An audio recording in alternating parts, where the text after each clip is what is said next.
Hi everybody, my name is Carlos and I'm with HIM Training Institute. We are a medical coding training center based in the Philippines, and we offer both basic and intermediate level training courses in medical coding for the general public.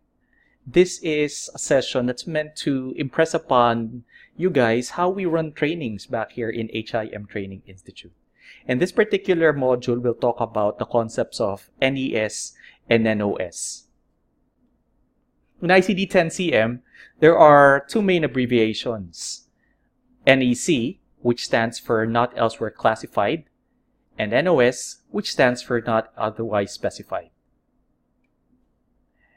NEC means that the diagnostic statement is specific. There is information available in the document. However, when you start using the book and you see all of the available codes in the listing, you find out that there is no specific code that matches the condition that you're looking at. Hence, you are forced to choose the NEC code in the listing. NEC means other specified. You have specific information, but it doesn't match up to what is available in the list. The other abbreviation is NOS, which stands for Not Otherwise Specified. This is equivalent to the concept of unspecified. So what happens here? Specific codes are available in the book. However, it is the diagnostic statement or the medical record that does not contain specific information. Hence, you cannot choose from any one of the variants available in the list, and you are forced to choose the NOS code in that particular listing. Again, in ICD-10-CM, there are two new abbreviations that you need to learn: the NEC, which stands for Not Elsewhere Classified, and the NOS, which stands for Not Otherwise Specified. Now that's boring. So, here in HIM Training Institute, we employ storytelling to make the training more experiential for folks back here. Otherwise, what would happen is that people will just end up memorizing all of these new concepts without them really having a light bulb moment of sorts, realizing that, this is actually what it means. So how do we go about teaching NEC and NOS to the students of HIM Training Institute? This is how we do it.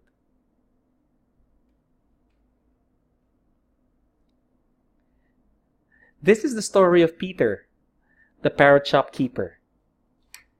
Now, Peter has been running his Parrot shop for years and has long settled into his ways, and almost everything in the shop just runs clockwork.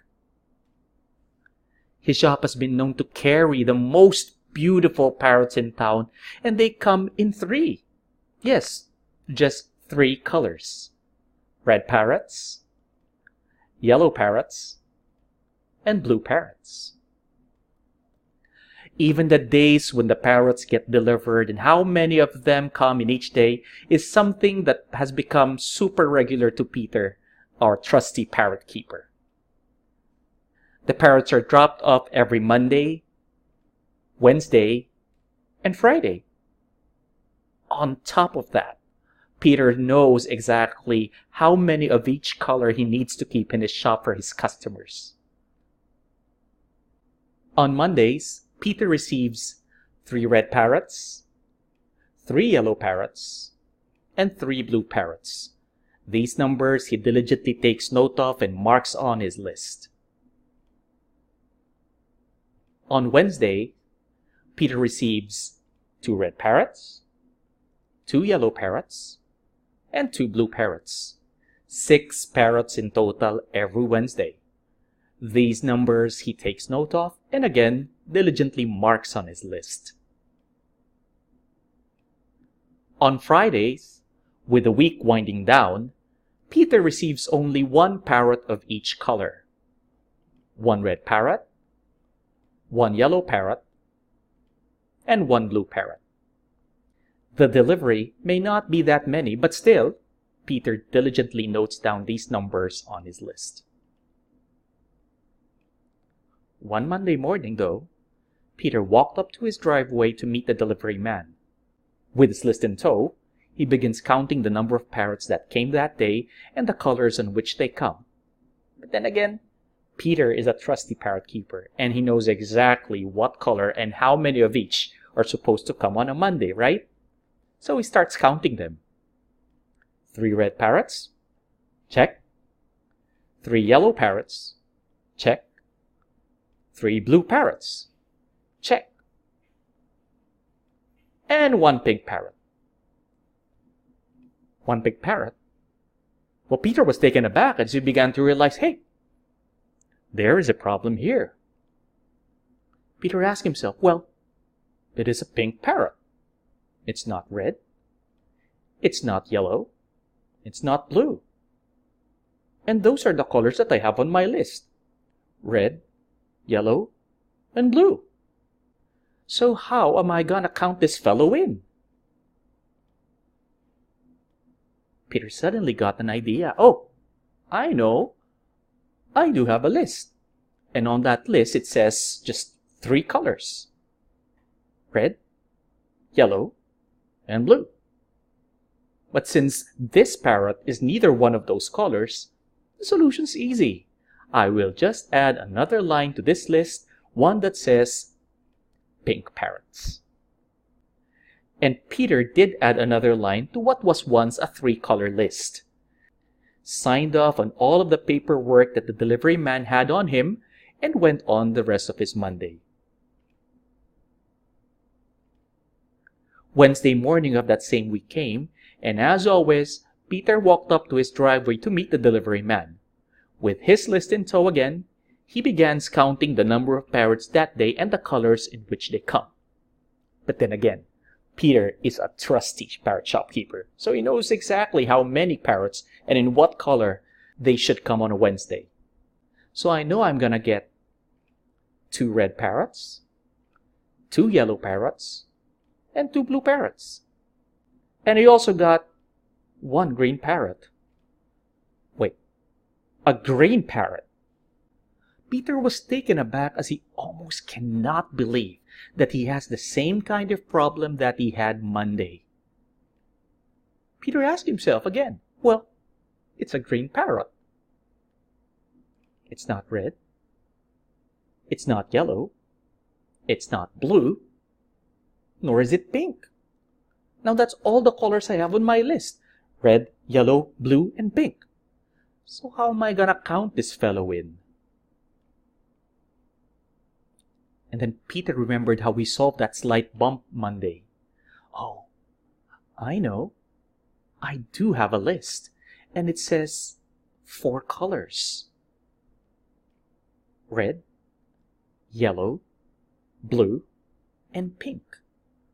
Since this parrot is neither one of those colors, then the solution's easy. I will just do another line on this list, one that says green parrots. Problem solved. And Peter did add another line to what was once a 4-color list, signed off on all of the paperwork that he had, and went on the rest of his Wednesday. Now Friday came, and Peter, who was so excited for the coming weekend, walked up to his driveway, met the delivery man, and when with his list in tow, he begins counting the number of parrots that day and the colors in which they come. But again, Peter was a trusty parrot shopkeeper, so he knows exactly how many parrots are coming in that day. So he begins checking them. 1 red parrot? Check. 1 yellow parrot? Check. 1 blue parrot? Check. And 1 violet parrot. Wait, like a violet parrot? Like Peter could not figure out what is so wrong with this week. He has been getting all of these different colored parrots, one piece at a time all week long. So Peter asks himself, well, it is a violet parrot. It's not red, it's not yellow, it's not blue, it's not pink, it's not green, and that's all I have on my list. So how am I gonna count this fellow in? Peter remembered how he solved the same situation Monday and Wednesday and said to himself, oh, I know. I do have a list and it says 5 colors: red, yellow, blue, pink, and green. But since this parrot is neither one of those colors, then, well, the solution's easy. I will just have to add another line to this list, one that says violet parrot. And so Peter added another line to what has now become a 6-color list. He signed off on all of the paperwork with the delivery man and was about to go on the rest of his day when what just happened the whole week dawned on him. Hard. And he said to himself, my, this has been some kind of a week. I started out Monday with a list that has just the 3 colors that I have had for years and years. It's now Friday and my list has doubled. Now I have red, yellow, blue. But I also have added the colors pink, green, and violet. And then the thought began bothering him. Like, if this week I ended up adding 3 more colors to my initial 3-color list, which I have had for years. I mean, what if this continues next week? What if I start getting maroon parrots and gold parrots and then parrots of every color and combination? And if this goes on, I may have to keep adding colors to this list until who knows when. And that will just make things hard for myself. Peter thought hard. And suddenly, a solution came to him. If I know that on the whole, I will still be receiving red and yellow and blue parrots regularly, then those are the colors that I should keep on my list. If I know that pink, green, and violet parrots may or may not be brought every day, then it does not make sense for me to keep them on the same level as the reds and the yellows and the blues. So maybe instead of keeping them all in one single list, all seemingly on the same plane, why don't I group those that I regularly receive from delivery on one side and the others that are one-offs on another? So the reds and the yellows and the blues I will keep on my list, since every time there is a delivery, these colors will come in. The one-offs, the pink, the green, the violet, since they are not brought in that often, why don't I just group all of these, and instead of giving them their own lines in my list, I will just place them all under one name and call them other colored parrots. That way, my list does not end up getting added and added onto each time there is a new color that is brought in. Anyhow, I don't see them regularly. And that way too, my list does not end up being longer and longer, and instead, I will keep to just a 4-color list. Peter was mighty proud of himself with the solution that he has thought of, and rightly so. With his 4-color list ready, he packed his bags and headed off for the weekend. The following week, Peter, as usual, walked up to his driveway to meet the delivery man. With his 4-color list in tow, he knows he's ready whatever color that this delivery man brings in. So he begins counting the number of parrots that day and the colors on which they come. He said, okay, 2 red parrots, check. 2 yellow parrots, check. 2 blue parrots, check. And the covered bird cage. Peter could not believe his eyes, but his ears. They're telling him a different thing. Having been around parrots for most of his life, he knows that the bird inside the cage, under the cover, is a parrot. But the problem is, he cannot tell what color. Well, it could be anything. It could be red. It could be yellow. It could be blue. It could even be pink or green or violet even. He cannot tell with the entire cage covered. Peter thought hard about this situation, like really, really hard. as a shopkeeper who is as diligent as they could ever come, he cannot make a wild guess what color the parrot is that's under the cover. It would simply be not right, and his counts will be nowhere near as accurate as they has always been. So Peter thought hard some more about this situation. And then it came to him. I know that on the whole, I will still be receiving reds and yellows and blues. Those colors I should always keep on my list. I also know that every so often, the pinks, the greens, and the violets may be delivered. So I should also maintain a catch-all for all of these one-offs and place them still under the name other colored parrots. However, for those super rare instances, like today, when I get a parrot whose color I cannot see, I would have to create a third category, and I will call this category unknown colored parrots. That way, my list does not end up getting longer than necessary, and I will be able to keep myself to just a 5-color list, and my counts will be as correct as they have always been. Did you enjoy that story of Peter, the trusty parrot keeper? Let's try to cross over the ideas that we have picked up from that story to how the ICD-10-CM indexing works. We have seen Peter deal with regular deliveries of reds, yellows, and blues.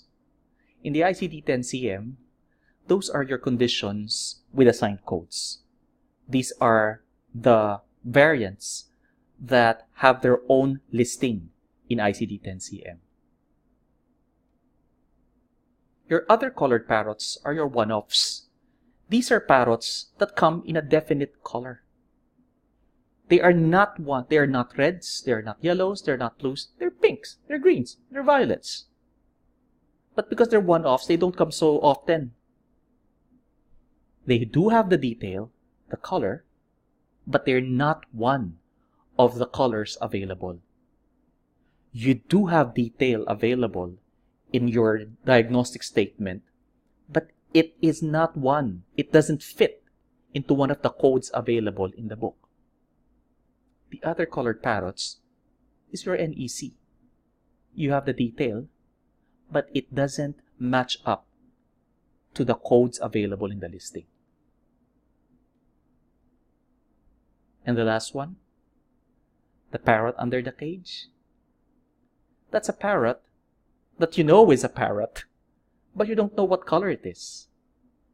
And you cannot force classify it into any of the colors that you regularly see. It's not red. You cannot say it's yellow. You can't say it's blue. Neither could it be one of the one-offs. You just cannot make the call because you do not have enough detail. You just cannot classify it into one of the condition codes available because the documentation doesn't carry enough information. The parrot under the cage is your NOS category. In ICD-10-CM, there are two main abbreviations: NEC, not elsewhere classified, and NOS, not otherwise specified. Like the parrots in the story, the one-offs, the pinks, the greens, and the violets. An NEC code is used when the diagnostic statement contains details, contains the color. There is specificity to it. However, there is no code available in the regular listing that matches up to it. And it would be wrong to force it into one of those available codes because it doesn't match up. So what does ICD-10 do? It provides you a catch-all code. You call it the NEC code. The NOS is akin to that parrot underneath a cover. There is simply no detail available to allow you to classify this condition into one of the available categories. The specific codes are available, The colors are available, but the diagnostic statement or the medical record does not provide enough information to classify it into one of these. Hence, you are going to report an NOS code. And that is how we here at HIM Training Institute help our students understand the concepts of NEC and NOS in the ICD-10-CM. Thank you very much for joining me. You may want to visit our page, www.himti.ph. You could also visit our Facebook and Instagram pages for more information about HIMTI and the courses that we offer. Thank you so much and have a good day.